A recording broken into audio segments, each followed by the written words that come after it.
Well, we're joined now by Scott Terman, a technologist, entrepreneur, and founder and CEO of Bright Ray Publishing. Scott, thank you very much for your time. You join us live from Florida.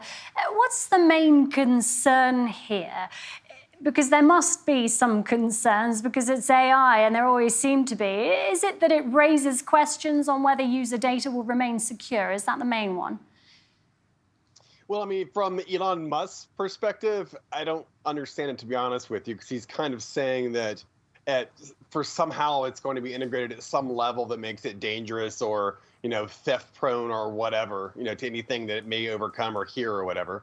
It doesn't really make much sense because we all have phones in our pocket right now. They record every single thing that we do and everywhere we go.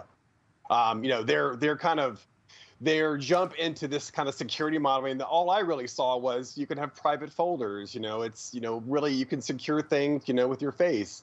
I mean, ultimately the worry, I guess there's probably the public's worry of somehow of AI kind of going off the rails, but I don't really see that being much of an issue right now. So you just see it as a positive advance then for Apple?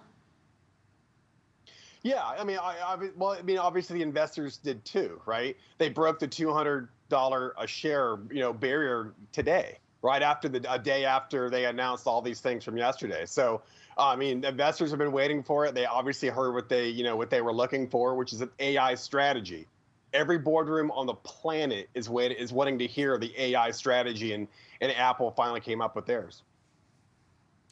And back to Elon Musk, he's already fallen out with Apple, hasn't he, over the decision to pull out of advertising on X. Would you argue that that's where his criticism is actually based, where it's come from?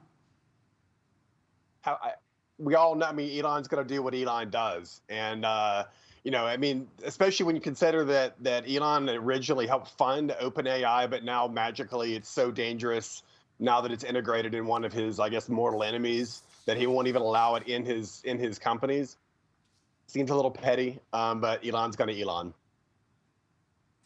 And do you think Apple then can trust OpenAI to maintain its very high privacy standards regarding its users' data? I mean, you alluded to the fact that you do.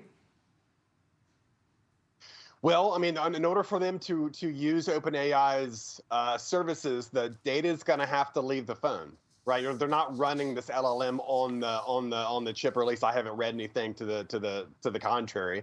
So the data is going to have to leave the phone to go to OpenAI services, and Apple will be at the mercy of their ability to hold that data and keep it private. But OpenAI, it's not exactly renowned for having the same standards, is it? Or am I right in thinking the same standards as Apple? Well, Apple's been around for a very long time. OpenAI, I think, is an unknown quantity and still is. I mean, it's only a couple of years old, right? But so far so good. I'm not aware of any data breaches. Apple kind of goes off the rails a little bit. In terms, I mean, if you've ever received video from an Apple phone to your Android phone, it looks horrible. Now, is that simply because they just haven't, kind of aligned the standards, or are they simply just not, you're outside of the Apple, the Apple playground? Yeah, OpenAI is an unknown quantity right now. Well, AI continues to advance. Scott, thank you very much for your time. Scott Terman speaking to us live there from Florida.